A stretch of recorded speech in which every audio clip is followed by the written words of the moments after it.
What's up, nerds and geeks? My name is OMG WTF LOLFTWBRB, and welcome to day 3 of 31 days of Royal Rumble reviews. You know, once we hit the day 10, I'm actually going to run out of fingers to do that. I'm going to have to do some dumbass stuff like day 11, some dumb shit like that.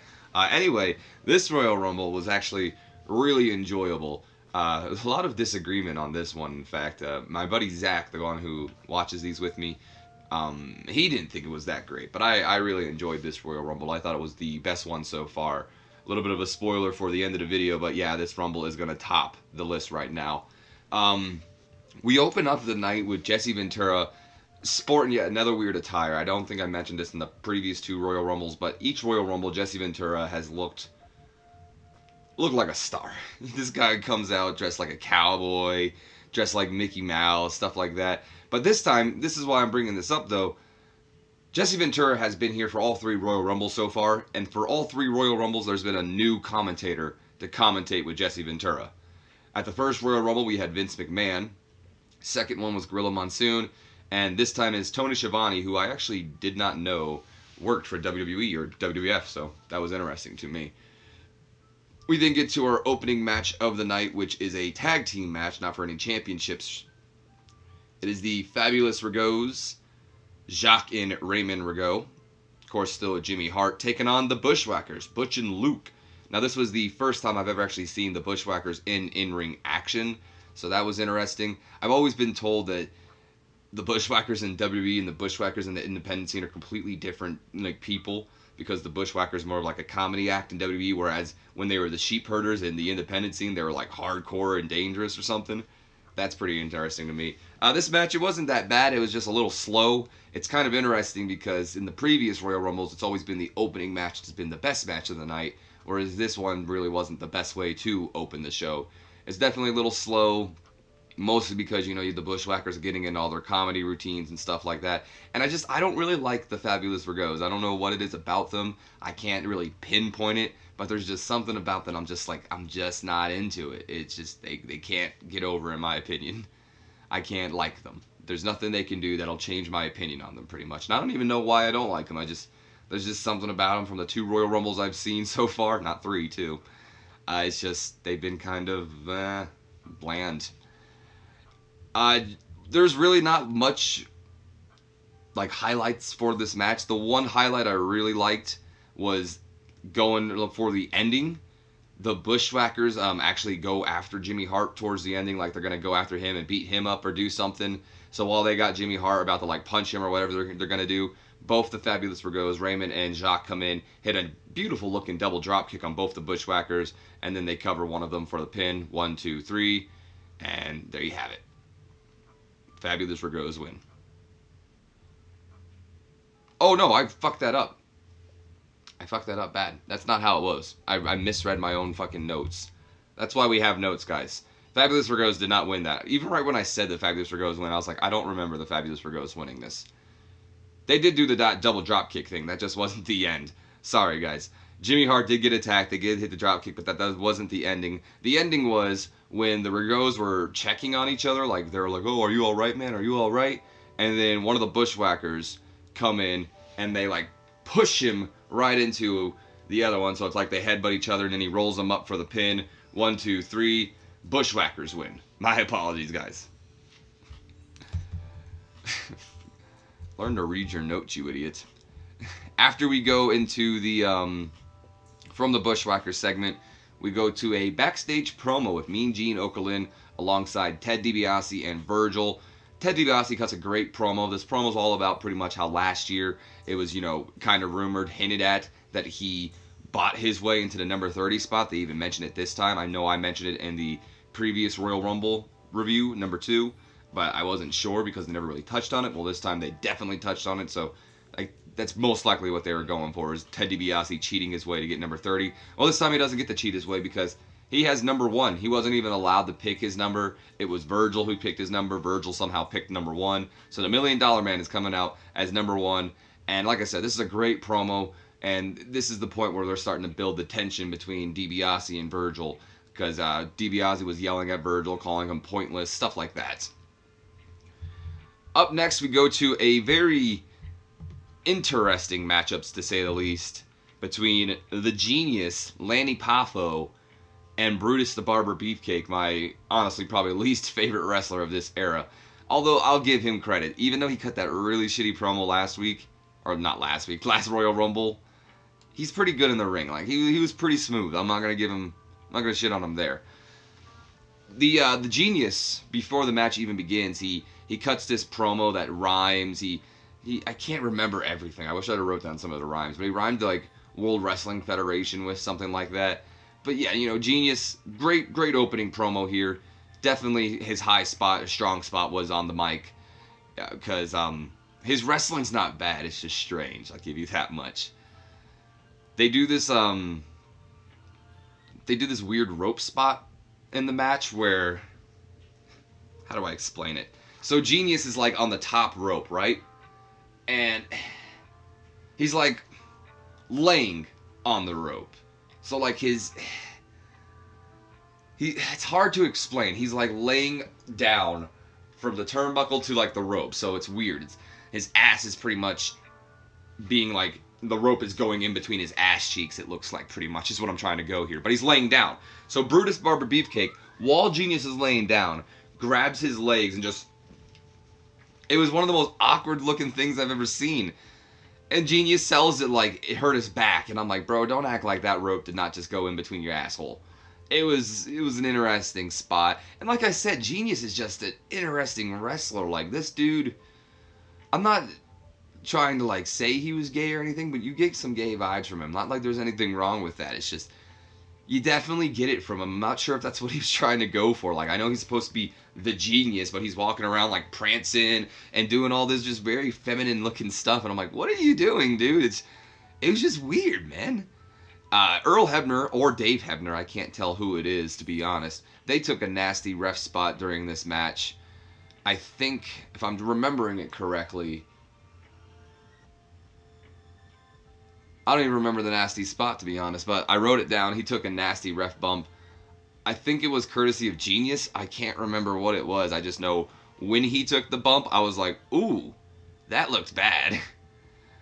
But during the ref bump, Dave/Earl Hebner is down, and Beefcake gets a sleeper hold on the Genius, which I'm guessing is his signature move. Genius ends up passing out to the sleeper hold, but there's no referee. And this is when Beefcake starts getting that psychopath look in his eyes, because I don't care what anyone says, Brutus the Barber Beefcake looks like a psychopath. Like, he just looks like he's got that face, Not saying he is. They should have made him that his gimmick, though. That would have been a great gimmick for him, better than a dumbass barber. But he gets that look in his eyes like, oh yeah, he does the whole scissors thing, and then he goes, grabs his scissors, and he starts to cut the Genius's hair. Now, I'm not sure if this was a hair versus hair match. I don't think it was. There was no bell rang after that. But he cuts the Genius's hair, which then leads to Mr. Perfect coming out. And Perfect goes right after Beefcake. And when he goes right after him, there's this kind of scary spot here, because he hits Brutus the Barber, or Beefcake, while he's cutting Genius's hair, and it looked like he almost stabbed Genius in the head with the pair of scissors when he did that. So Perfect beats the hell out of the Beefcake, and then he gets him and Genius out of there, and the match is ruled a double DQ. Don't know why. If we're going to do a DQ, technically Brutus the Barber Beefcake should be the one DQ'd. He did it first, but it's a double DQ, so there you have it. We also get to see a young Shane McMahon in here, because Mr. Perfect and Beefcake have to be separated. So a bunch of referees come out to separate them, and Shane McMahon is one of the referees. I don't think I saw him referee a match, but he was there. Very young-looking Shane O'Mac. So after this match, we go backstage once again to Sean Mooney, who is alongside the Heenan family, Bobby Heenan, Andre the Giant, Haku, and Rick Rude. And they're all talking about the Rumble, and Mooney, he's kind of getting heckled by the Heenan family, so he decides to turn them on each other. At least that's what I got from it. So he's getting heckled, and he looks at the Heenan family, or specifically he looks at Rick Rude, and he goes, well, Rick, what if you end up making it to the Final Four or something like that? And Rick Rude's like, if I make it to the Final Four, I'm going to win the whole thing. And then you got Bobby Heenan, who's like, oh, God, no. And then Haku's like, no, wait a minute. If that's how it's going to be, then I'm just going to try to win it. And they're like arguing about this, and then Mooney looks at Andre. Well, Andre, what happens if you are in the Rumble with Haku? And then Andre's like, I know he's one thing. If anyone gets in my way, I'm gonna throw them over the ropes. It was just hilarious. As like you got all these three guys now bickering over who's gonna go on, and Mooney's just sitting there with a smile on his face, like, back to you guys. It's like, Shaw Mooney, you motherfucker. We then jump into the best match of the night. I'm just gonna say it right now. A submission match between Greg Valentine and Rockin' Ronnie Garvin. And the funny thing about this match is my first words when I heard about this match was, oh boy, we're about to see the worst match on the card, aren't we? And it's like they must have heard me from the past, because they're like, this motherfucker so many years in the future thinks we're going to put on a bad card. We're about to put on the best match of the night, boy. Because Greg Valentine and Ronnie Garvin came out swinging. They were stiffing the fuck out of each other the entire match. Like, good God, they weren't holding back any punches. I don't know if there's any heat between Greg Valentine and Ronnie Garvin. I don't know if they're good friends. I don't know what it was, but these two were not holding back. I wasn't sure if I was watching a freaking submission match or the beginnings of the UFC. Like, it was getting that crazy. They were shooting on each other, guys. It was intense.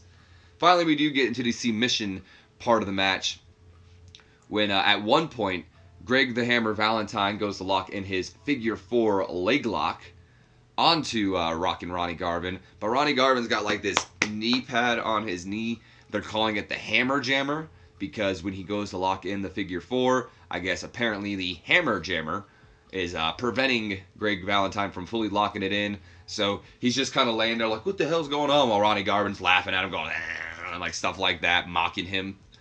So, you know, Greg's forced to let go of it, and he puts him in a different submission move, like more of the shoulders, so he can't really block that.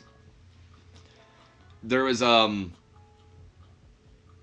nice little corner camera spot where they're like above the corner, like looking down at them, so you kind of like see the like right there in the corner. I don't know really how to, if I'm explaining it too well, but Ronnie Garvin's hitting him with like headbutts, and like you can see like he's just like above him. It's just a very good spot. Like that cameraman deserved a raise. There should be more corner spots like that. Like that was a really cool spot in general. I want to see more of those.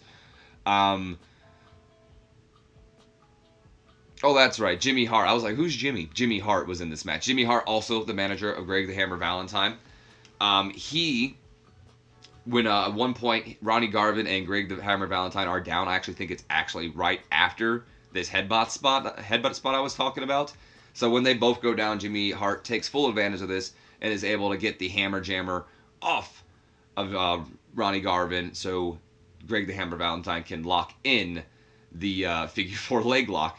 There was at one point where I think Ronnie Garvin locked in a sharpshooter, and I think it was Tony Schiavone goes, oh look, he's doing a reverse figure 4, and I was just like, oh what? A reverse figure 4? You're way off. For one, that's a sharpshooter, you idiot. You have someone in your company who does that move. 2, a reverse figure 4 is when, I don't know, you reverse the figure 4.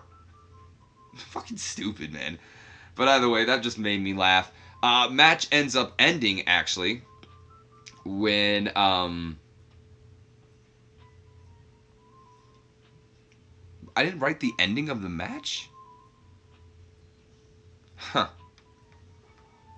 I thought I did. I think Ronnie Garvin won. Now I gotta pull up the thing. I'm almost certain he won, though. But yeah, it was great. These guys were shooting on each other, nerds and geeks. It was intense. You guys need to let me know if there's some heat between him and Greg Valentine, because that was a fucking shoot going on in the middle of that ring. Oh, I was calling him Rockin' Ronnie Garvin. It's actually Rugged Ronnie Garvin. And yes, I was correct. He beat him in the submission match. I thought so. I'm pretty sure he beat him with like a sharpshooter or something like that. I'm pretty sure Greg like tapped out to that or something. I don't really remember all that much, but best match of the night. Best match of the night for sure. We then go backstage once again to another promo. This time with Mr. Perfect, who cuts a great promo again. Just a lot of good promos here tonight, guys. This one time it's on pretty much not only the Royal Rumble, but him running out there and helping Genius. And he kind of cuts a face promo here because... Sneeze, sorry about that. He cuts like this face-like promo because he's sitting there the entire time like, You know, I'm sick of Brutus the Barber Beefcake locking that sleeper hold in and putting people out to sleep, thinking he could take advantage of them and cut their hair. And you're like, yeah, you know, that's true. It's kind of a dick move. You're right, Mr. Perfect. And he goes, well, he saw what happens tonight when you go out there and try to do that to a friend of mine. And I'm like, there you go. That's a good guy move. Like, how is he the bad guy and Hulk Hogan's the face? You know, like, whatever. But it was a great promo from Mr. Perfect. What a freaking promo. And then we go out to not a match, but an angle this time. Brother Love is in the ring, and he calls out Sensational Sherry, better known as Queen Sherry at this time, because we got the Macho King. So out comes Sensational Sherry. They start mocking Sapphire, who is Dusty Rhodes' manager at this time. Dusty was back, so it's that polka dot, the black girl in the polka dots, if you remember at all. So Sapphire, you know, she comes out, and she pretty much just takes it. Like, they're mocking her, calling her bigger, calling Dusty bigger. There was actually this really cool point where Sherry was like, we see Dusty everywhere. And she goes, there's Dusty, and there's Dusty, and there's Dusty. And at first I'm like, this is kind of stupid. She's just saying Dusty Rhodes is that fat that he's everywhere. But no, I completely misunderstood what she was going for here. She kept saying, you know, there's Dusty and there's Dusty. She's pointing to the crowd pretty much saying, you know, all these guys are common and all they're just fat and they all just look the same as Dusty Rhodes. And it was really good. This did drag out a little bit though. Sherry and Brother Love got a lot of words in where Sapphire didn't. Mostly because, you know, every time Brother Love went to give Sapphire the mic, he goes, but he just kept going on anytime Sapphire tried to talk. Finally, Sapphire just doesn't give a damn, and she goes, you know, I had about enough of this, as she grabs the mic from Brother Love, and then she, smacks Sherry right across the face, and that leads to the Macho King coming out, and Macho King, he don't give a damn. He goes right after her and grabs her like he's gonna hit Sapphire. Some crazy stuff, but this is Macho Man. If you guys see Macho Man, oh boy, he's kind of notorious for that. I remember in WCW, it's like a botchamania thing where he's like going after like these two women or something. It looks like he's gonna beat the fuck out of them. So he goes after Sapphire, which leads to Dusty Rhodes coming out. Dusty and Macho King have their little bit of a brawl. This is getting really good. They brawl each other. Macho King and Sherry end up going away. Sapphire and Dusty, you know, they're still out there. Brother Love continues to mock and heckle Dusty Rhodes. And that's when he pays for it, when Dusty comes in the ring, beats the crap out of Brother Love, and then has Sapphire smack him in the face for good measure. And then Sapphire and Dusty Rhodes, you know, dance and do their little thing to end off this kind of, you know, overstayed its welcome, but good promo or angle all in all. The one thing I've noticed in these past 3 Royal Rumbles, Vince McMahon has had to have some sort of random weird angle on here, whether it's a weightlifting competition or a pose off or a mocking of a Sapphire. There's always some weird promo thing going on here on the Royal Rumble. Makes me wonder what we're going to see in the next one, if we're going to see something, if that's going to be the one that breaks the tradition. We then go to a Hacksaw Jim Duggan promo, your boy's favorite wrestler here. Hacksaw, he cuts a very decent promo, nothing to write home about here. There's one very funny line, though, where he says, you're going to face me eye to eye, when his eyes are like cross-eyed, so it's just like, you're going to face me eye to eye, and he can't even look into the camera eye to eye. But there you have it. That leads into our next matchup, which would be the Big Bossman taking on Hacksaw Jim Duggan. Here's the thing that's kind of interesting throughout the night that I noticed. Some wrestlers come out to entrance music and some don't. I don't know why that is, but it's interesting. It happened a lot in the Royal Rumble, and that's when I started noticing it was the Royal Rumble. Whereas this one I didn't notice too much. Bossman came out to Slick's music, whereas Hacksaw Jim Duggan, he didn't come out to any music. But he didn't need to come out to any music, guys, because the second he came out, the crowd erupted. This guy was over back in the day. They were chanting, ho, and everything for him. So Hacksaw comes down to a big, roar. The unfortunate thing, though, I think this was at the time that Hacksaw was, maybe starting to get sick.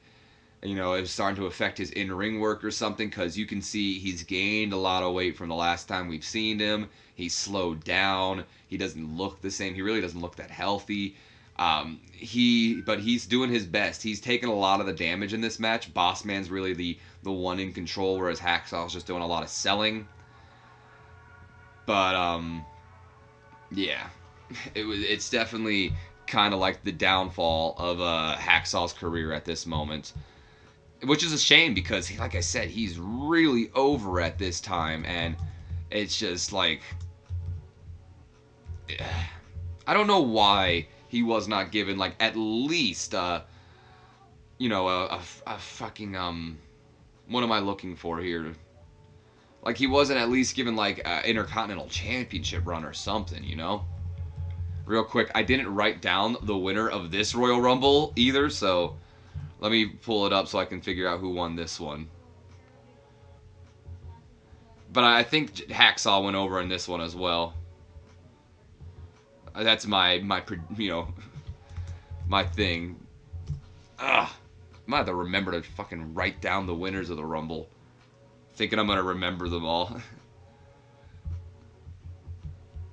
Alright.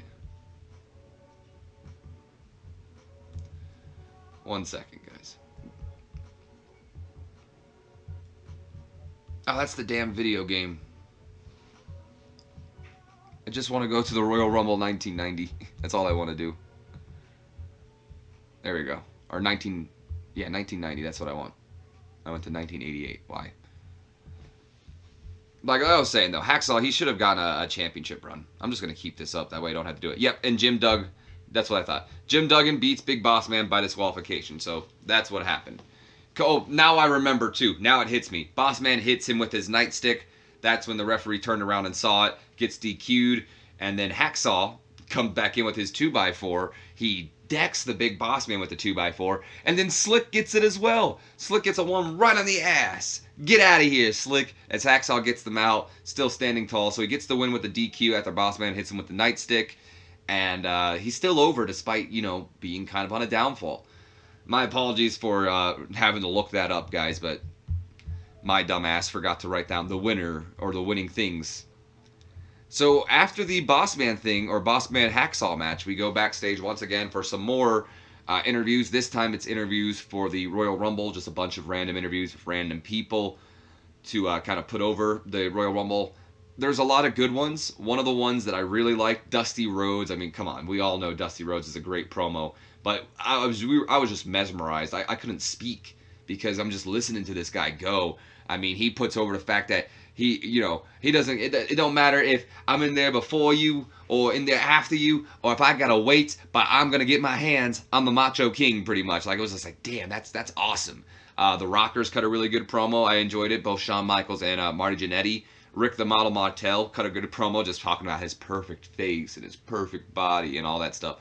The Ultimate Warrior's promo is always laughable because, you know, doing his thing. And then the Macho King cut a really good promo as well, alongside Jake the Snake Roberts. Jake's promo is just great, but he's just a great promo guy. Like, he starts it off all slow, and the way he starts it off, it's just...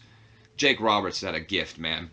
Jim Neidhart, during the Hart Foundation's promo, he had, like, this pink hat on. I don't know if you guys have ever seen it. It's like a pink hat. It makes his head look like a dick. I'm not even joking. Like, he looks like a legit dickhead with that hat on. It's just very embarrassing. He shouldn't wear it.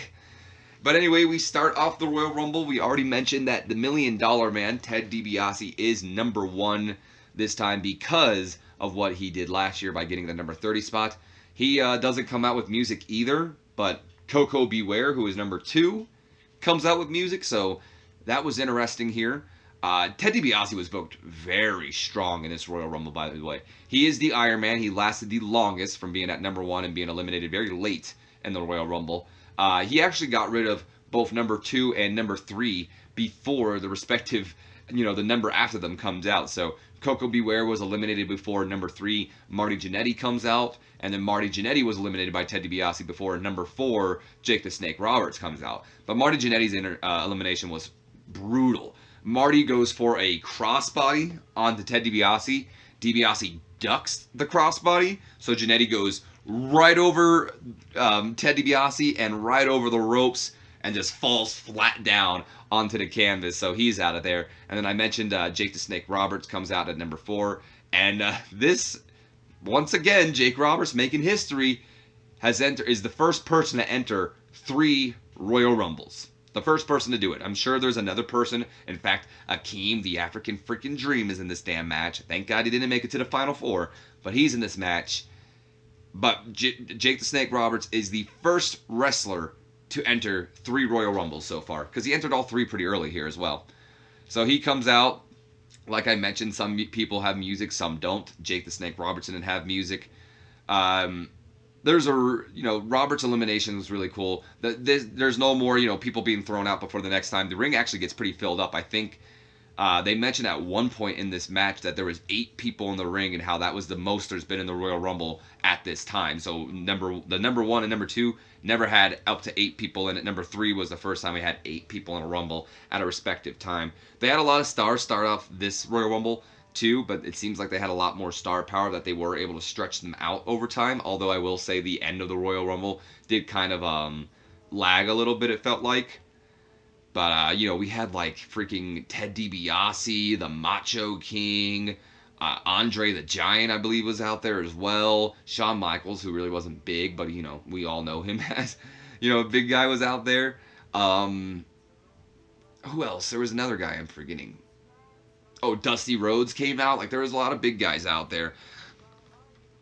Jake the Snake actually got eliminated by the Macho King when he was going for a DDT on Ted DiBiase, and Macho King just runs up and clotheslines him right over the ropes.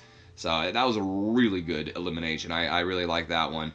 When Dusty came out, though, Dusty kept to his promise. He goes right after the Macho King, not even worried about anybody else, beating the crap out of him, and he tosses him out relatively quick. Dusty is not in there with Macho King long. He gets rid of him relatively quickly.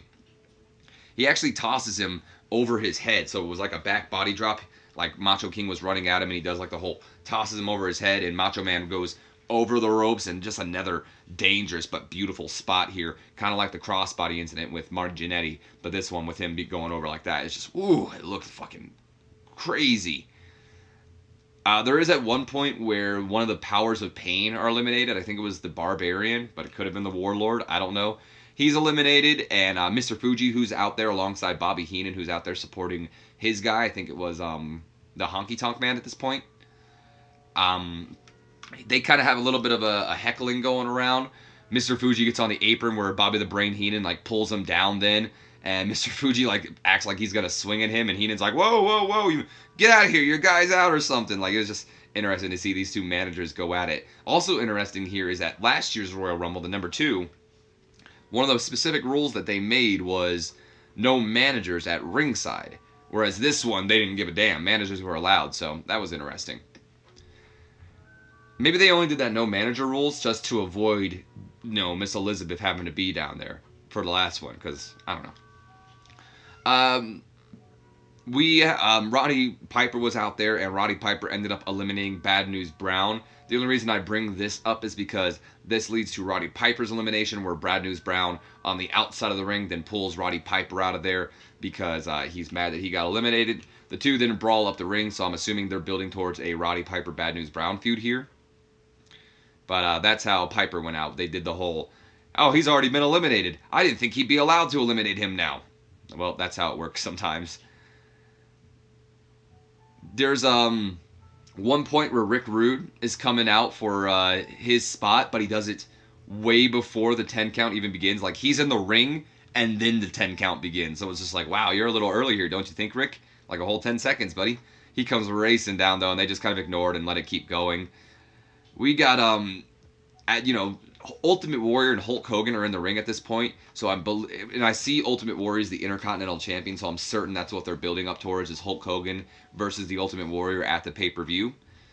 But we got Ultimate Warrior and Hogan going at each other, and Warrior, who is almost being eliminated by, I believe it was Rick Martel and it might have been Rick Martel and Mr. Perfect, to be honest. No, it wasn't Mr. Perfect. He was number 30. It was Rick Martel and somebody else. I can't remember. But they are trying to eliminate Ultimate Warrior on the other side. And that's when Hulk Hogan comes over and actually tosses Warrior out with them. Like, he helps them out and gets him out of the ring, which leads to Ultimate Warrior getting back in the ring and attacking Rick Martel, or whoever the hell, the two men that tried to eliminate him.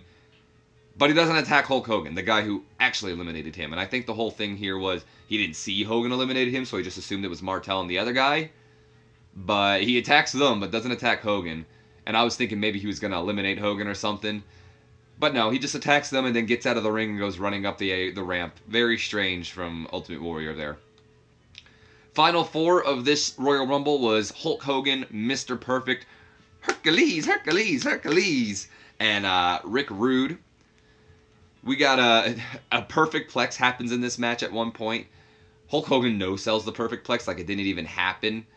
Hercules, I believe, was eliminated first, and then it went to Rick Rude.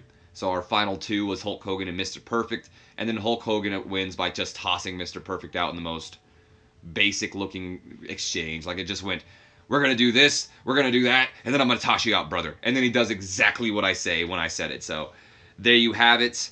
I can go ahead, let me pull up the document for you guys here so we can go and see where the Royal Rumble 1990, and I feel like this is just, so far it's kind of been falling down like this, whereas each Rumble has been better than the last one, but I doubt it's going to be like this. But once again, let me pull up full screen here for you guys and show you where the current list is.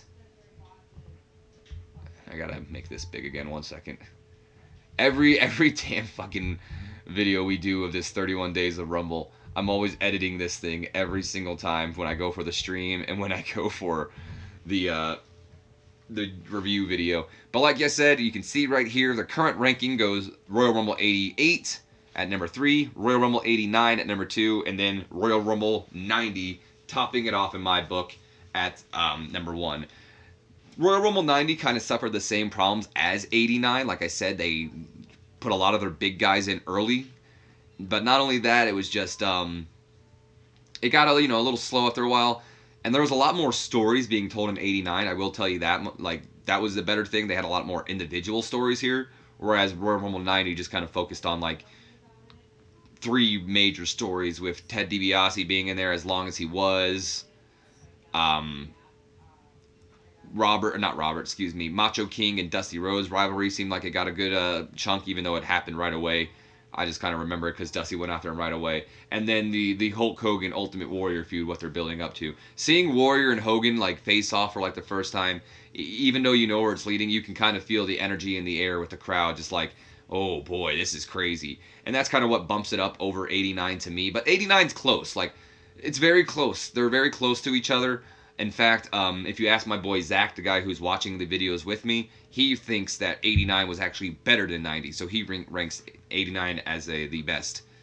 And then if you ask Villain, who's a viewer of the channel, who always is with us, he thinks it goes 88, 90, and then 89. So we're all different here. But that does it for the review here. Sorry that it's going to be uploaded a little late. But, oh, that's right, I'm on this here. Let me take that down. Sorry, this is going to be, not upload a little late, but it's kind of, I woke up a little late, so I'm kind of rushing into this one.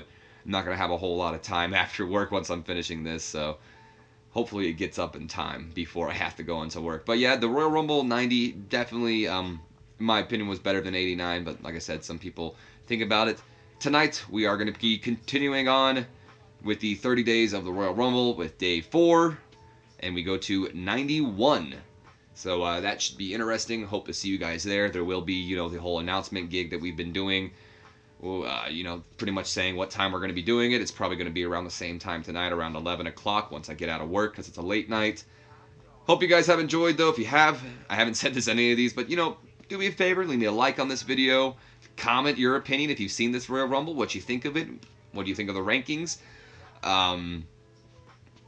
Share the video with your friends, your Facebooks, your Twitters. Help the channel out if you think someone will enjoy it. And I'll see you guys later. Have a good one. Night.